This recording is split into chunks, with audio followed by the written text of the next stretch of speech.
Girls, I hope कि chemical equilibrium की जो वीडियो मैंने आपके साथ इससे पहले शेयर की है वो आपने देख ली होगी और आपको आइडिया लग गया होगा कि what is equilibrium, what is chemical equilibrium and how the state of chemical equilibrium is achieved.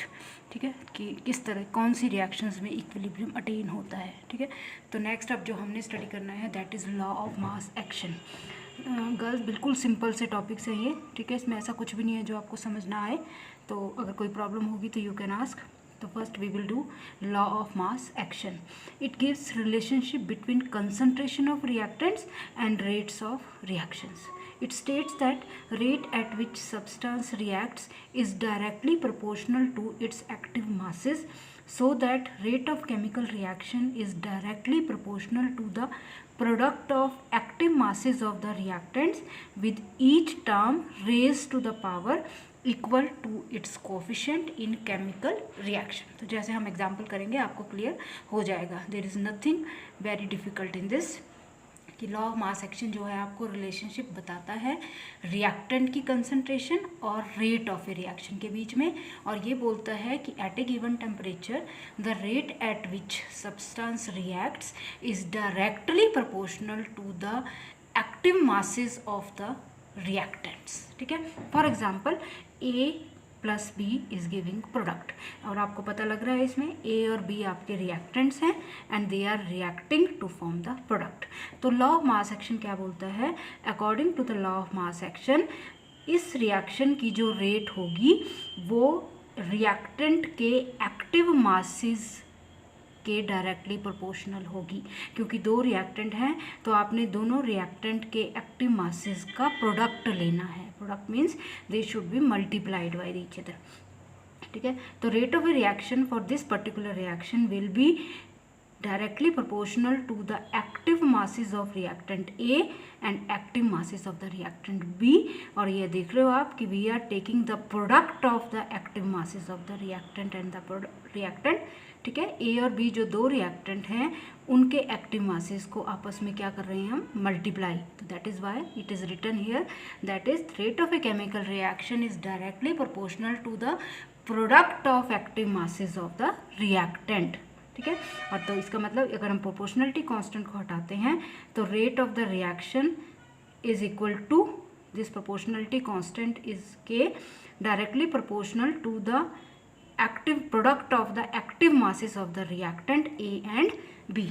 अब आपने ध्यान रखना है ये जो ए और बी हैं they are the active masses of the reactant A and B, जिनका मतलब है मोलर कंसंट्रेशन। स्क्वायर ब्रैकेट में हमेशा क्या लिखी जाती है? Molar concentration.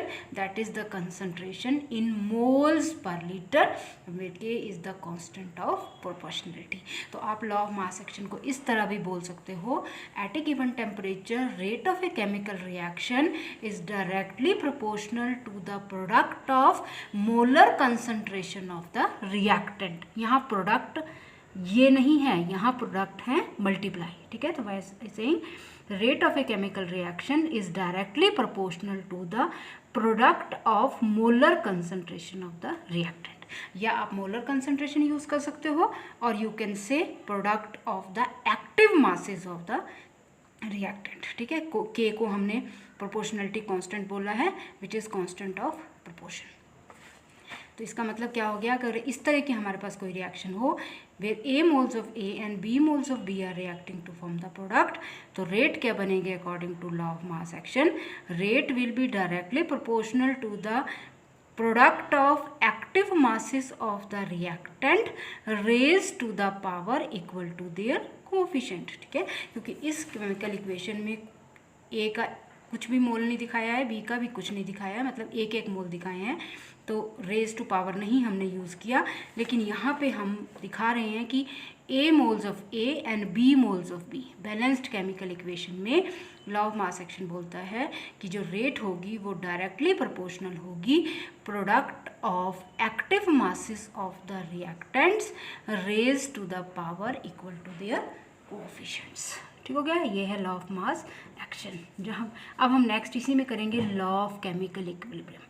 अब एक इक्विलिब्रियम है तो हम एक रिवर्सिबल रिएक्शन करेंगे, ठीक है। जैसे फॉर एग्जांपल हमने एक रिवर्सिबल रिएक्शन ली, A moles of A and B moles of B are giving L moles of L and M moles of M, and because this reaction is reversible, इस direction में अगर reactant ये होंगे तो इस डायरेक्शन में reactant कौन हो जाएंगे, ये, ठीक है। इस डायरेक्शन में, फॉरवर्ड डायरेक्शन में these are the reactants, these are the products, and in backward reaction these are the reactant and these are the product. You can understand. तो applying law of mass action to a reversible reaction in equilibrium, ठीक है। एक ऐसी reaction ली हमने जहाँ पे equilibrium attain हुआ है, तो रेट ऑफ फॉरवर्ड रिएक्शन क्या होगी, लॉ ऑफ मास एक्शन लगाएंगे, directly proportional to the product of active masses of the reactant raise to power their coefficient, ठीक हो गया। जहाँ पे हमने प्रोपोर्शनलिटी कांस्टेंट को क्या हटा के लिख दिया, KF, क्योंकि this is the forward reaction, F stands for forward reaction. उसके साथ रेट ऑफ बैकवर्ड रिएक्शन क्या हो जाएगी, रेट ऑफ बैकवर्ड रिएक्शन में अब ये बन जाएंगे आपके रिएक्टेंट्स, तो rate of backward reaction is directly proportional to the again product of active masses of the reactant L and M raise to power small l and small m which are their coefficients. तो अब आप backward को आप B से लिख सकते हो, तो रेट ऑफ फॉरवर्ड रिएक्शन क्या बनी आपके पास, equal to KF product of molar concentration of reactant, backward reaction बनी KB product of molar concentration of reactant raise to the power. तो रिएक्टेंट की कंसंट्रेशन पे ही डिपेंड कर रही है रेट ऑफ ए रिएक्शन। तो जब इक्विलिब्रियम होता है गर्ल्स, तो आपको पता है rate of forward reaction equal हो जाती है रेट ऑफ बैकवर्ड रिएक्शन के। तो यहाँ पे अगर मैं वैल्यूज पुट करती हूँ रेट ऑफ फॉरवर्ड की, रेट ऑफ बैकवर्ड की, तो ये बिल्कुल सिंपल मैथमेटिकल इक्वेशंस बनती हैं आपके पास, KF upon KB is equal to L की पावर L, M की पावर M, A की पावर A, B की power B. These are the reactant. These are the reactant for the forward reaction. These are the reactant for the backward reaction. और ये उनकी powers हैं, ठीक हो गया। This is KF upon KB। अब KF upon KB are nothing but they are the constant of proportionality. तो हम KF अपॉन KB की जगह एक और कॉन्स्टेंट लिख देंगे, दैट इज कैपिटल K, ठीक है। तो कैपिटल K क्या बना, ये, ठीक है। तो this capital K is called equilibrium constant. तो अब आप देख सकते हो how you can define equilibrium constant. Equilibrium constant may be defined as the ratio of product of equilibrium concentration of product, क्योंकि अब इक्विलिब्रियम की बात हो रही है तो हमने इक्विलिब्रियम वर्ड यूज कर दिया, ठीक है। कंसंट्रेशन ऑफ प्रोडक्ट, ये प्रोडक्ट हो गए, to the concentration of reactant with each term raise to the power equal to coefficient in a balanced chemical equation, ठीक है। मतलब अब अगर बैलेंस्ड केमिकल इक्वेशन की बात करें हम, तो हमारे पास इक्विलिब्रियम कांस्टेंट की वैल्यू आई, ठीक है। अगर हम एक रिएक्शन को लेते हैं तो these are the reactant, these are the product, ठीक है। तो हमारे पास इक्विलिब्रियम कांस्टेंट क्या बना, ratio of product of equilibrium concentration of product to the equilibrium concentration of reactant raise to their coefficient, ठीक है। तो ये जो इक्वेशन 1 है, this is the expression for law of chemical equation, ठीक है। ये जो इक्वेशन बनी जिसको आप इक्विलिब्रियम कांस्टेंट बोल रहे हैं, this can be called as law of chemical equilibrium. तो अगर आपको लॉ ऑफ मास एक्शन आता है तो आपने उस हिसाब से करना है। अगर लॉ ऑफ केमिकल इक्विलिब्रियम आता है तो this is law of chemical equilibrium. You can call it as equilibrium constant, you can call it as law of equilibrium, and it states that at a given temperature the ratio of product means multiply, ratio of product of molar concentration of product to the molar concentration of reactant with each term raised to the power equal to the coefficient in balanced equation has a constant value. This is law of chemical equilibrium. तो बिल्कुल simple है law of chemical equilibrium. It states that at a given temperature product of molar concentration of product, you can use molar concentration, you can use active masses, product of molar concentration of product to the molar product of molar concentration of reactant with each concentration term raised to the power equal to the coefficient in a balanced chemical equation is a constant. So that is called law of chemical equilibrium. ठीक है, तो ये आपको अगर आता है तो आप इसको इजीली लिख सकते हो. ठीक है, तो लॉ ऑफ मास एक्शन और लॉ ऑफ केमिकल इक्विलिब्रियम में बस फर्क यही है कि लॉ ऑफ मास एक्शन में आप एक सिंगल फॉरवर्ड रिएक्शन ही करोगे जो रिवर्सिबल नहीं होगी, और उसमें आप रेट को डायरेक्टली प्रोपोर्शनल करोगे product of molar concentration of reactant के, ठीक है। लेकिन जब लॉ ऑफ केमिकल इक्विलिब्रियम की बात है तो आप एक इक्विलिब्रियम रिएक्शन लोगे, आप एक रिवर्सिबल रिएक्शन लोगे, और उसमें जो product of molar concentration of product का रेशो होगा to the product of molar concentration of reactant का जो रेशो है that is constant and that is called law of chemical equilibrium. तो अब आप देख सकते हो इक्विलिब्रियम कांस्टेंट के 3 टाइप्स जनरली होती हैं। एक होता है इन terms of molar concentration Kc, ठीक है, ये मोलर कंसंट्रेशन की टर्म में दिया, मैंने पहले बता दिया square brackets represent molar concentration that is concentration in moles per litre. एक हो सकता है इन टर्म्स ऑफ पार्शियल प्रेशर, तो मैं उसको Kp लिखूंगी, होगा वो भी वही product of partial pressures of product to the product of partial pressures of reactant with terms raised to their coefficient, ठीक है। और एक होता है equilibrium constant in terms of mole fraction, जहाँ पे हम Kx यूज़ करते हैं, तो ये आपका ऑब्वियसली मोल फ्रैक्शन की टर्म में लिखेंगे आप इसको, x L की मोल फ्रैक्शन, M का मोल फ्रैक्शन, A का मोल फ्रैक्शन, B का mole fraction, these are the products and these are the reactants. तो आपने देख लिया इक्विलिब्रियम कांस्टेंट की 3 टाइप्स हमने की, एक equilibrium constant in terms of molar concentration, equilibrium constant in terms of partial pressure, equilibrium constant in terms of mole fraction. है कुछ भी नहीं है, निकला कहाँ से है ये, इसी से, ठीक है, इसी में। अगर कंसंट्रेशन की टर्म में है तो हम Kc हो जाएगा, पार्शियल प्रेशर की टर्म में है तो Kp हो जाएगा, मोल फ्रैक्शन की टर्म में है तो Kx हो जाएगा। तो उसके अकॉर्डिंग आप इनको भी चेंज करोगे। ये कंसंट्रेशन की टर्म में आ गया, ठीक है, Kp की टर्म में पार्शियल प्रेशर हो जाएगा इसकी जगह, और मोल फ्रैक्शन की टर्म में इसकी जगह क्या हो जाएगा, मोल फ्रैक्शन प्रोडक्ट्स का to the reactants with terms raise to their powers. अब जो नेक्स्ट इसमें करना है that is relationship between Kp, Kc and Kx, जो आपके सिलेबस में प्रिस्क्राइब की गई है, दैट इज वो मैंने बता दिया equilibrium constant in terms of partial pressure, equilibrium constant in terms of concentration, equilibrium constant in terms of mole fraction, ठीक है। इनके बीच में रिलेशनशिप देखनी है। Kp, Kc और Kx के बीच में रिलेशनशिप करने से पहले तीनों के बीच में हम सबसे पहले देखेंगे relationship between Kp and Kc, ठीक है, that is equilibrium constant in terms of partial pressure and equilibrium constant in terms of concentration. पहले इन दोनों की देखेंगे, फिर Kx के साथ देखेंगे। गर्ल्स बिल्कुल सिंपल है, बिल्कुल भी डिफिकल्ट नहीं है। A moles of A, B moles of B, reversible reaction, L moles of L, M moles of M। अगर मैं आपको बोलूं कि इस रिएक्शन के लिए इक्विलिब्रियम कांस्टेंट लिखो इन टर्म्स ऑफ कंसंट्रेशन, तो ऑब्वियस है स्क्वायर ब्रैकेट लगाओगे आप, वो मोलर कंसंट्रेशन हो गई, ये प्रोडक्ट की और ये रिएक्टेंट की, दोनों का जो रेशो है दैट इज Kc, ठीक हो गया। अच्छा, अब मैं अगर ये है equilibrium constant in terms of molar concentration, तो अगर मैं इसको हटाती हूँ तो मैं लिखूंगी इन मोल्स पर लीटर, ठीक है, क्योंकि ये कंसंट्रेशन है इन मोल्स पर लीटर, तो मैं इसकी जगह C लिख देती हूँ अब, ठीक है। तो आ गया Kc क्या हो गया, C, L की L, M का M, A का A, B का B, ठीक है। ये प्रोडक्ट्स हैं, ये आपके रिएक्टेंट है, इन दोनों का जो रेशो हो गया वो Kc हो गया, ठीक है।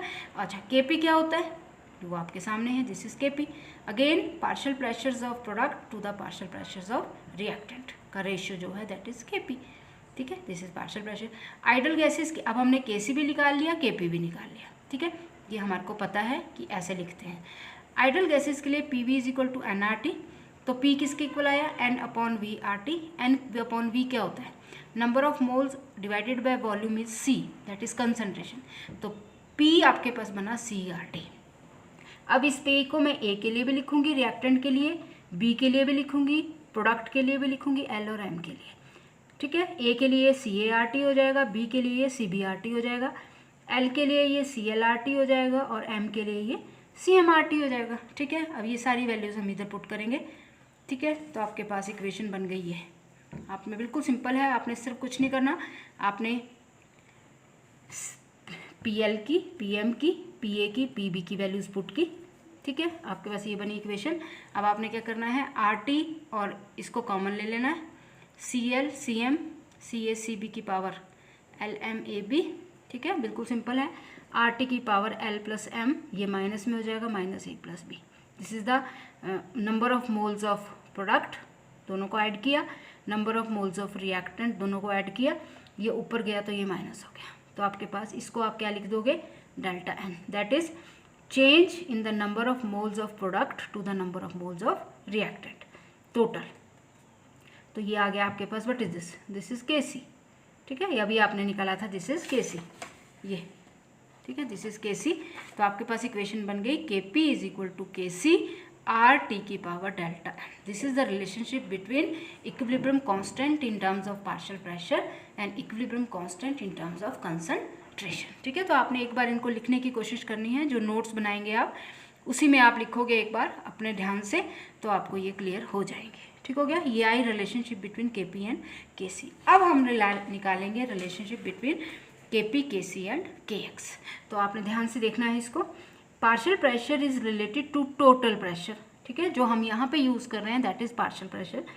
पार्शियल प्रेशर को हम रिलेट करते हैं टोटल प्रेशर से according to Dalton's law of partial pressure. और Dalton's law of partial pressure क्या बोलता है, partial pressure of any component is equal to product of mole fraction multiplied by total pressure. तो अब इसके लिए हम सब के लिए लिखेंगे, इसको हम एल के लिए भी लिखेंगे, एम के लिए भी लिखेंगे, ए के लिए भी लिखेंगे, बी के लिए भी लिखेंगे, ये सब के लिए लिख दिया मैंने, कॉमन ये है। तो आपके पास अब के पी क्या होता है, पार्शियल प्रेशर की टर्म में equilibrium constant, P L P M, P A की पावर ए, पी बी की power B.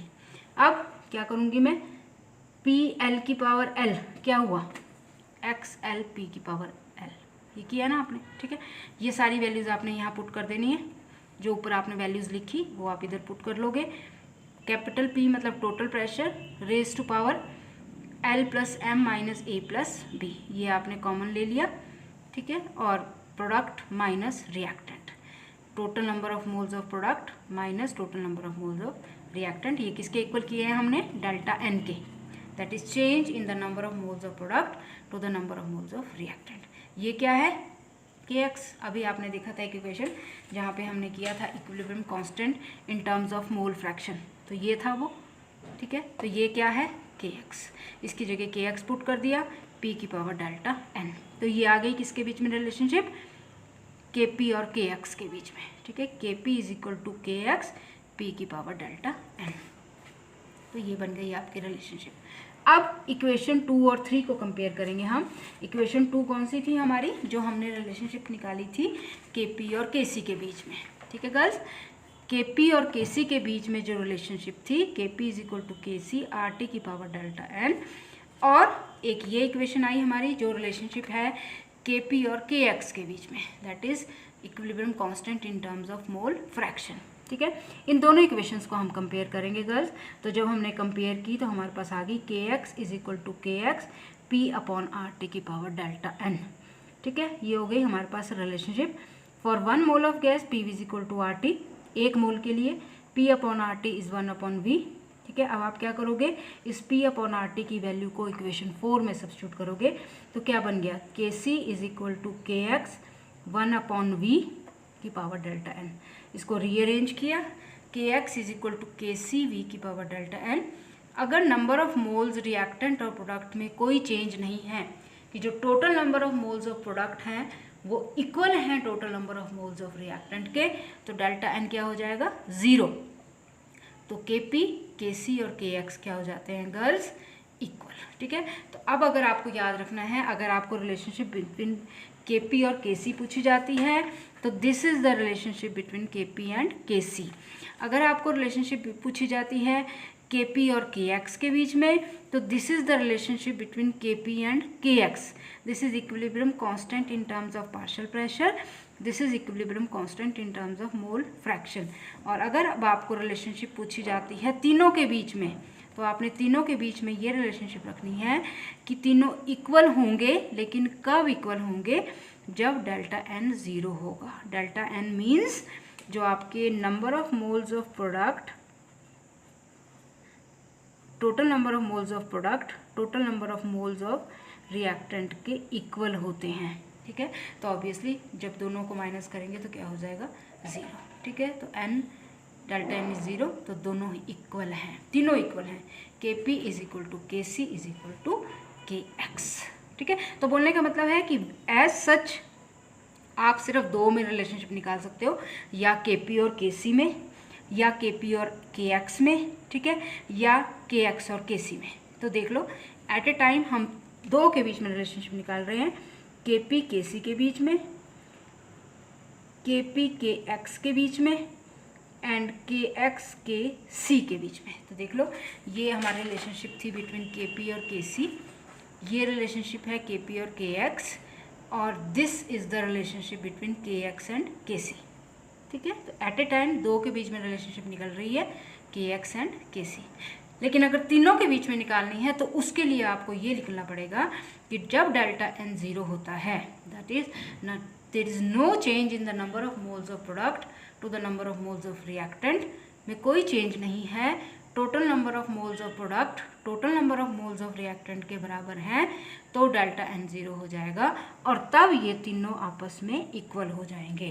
That is equilibrium constant in terms of partial pressure will be equal to equilibrium constant in terms of concentration, will be equal to equilibrium constant in terms of mole fraction. ठीक है, तो this was all about law of mass action, law of chemical equilibrium and the relationship between Kp, Kc and Kx.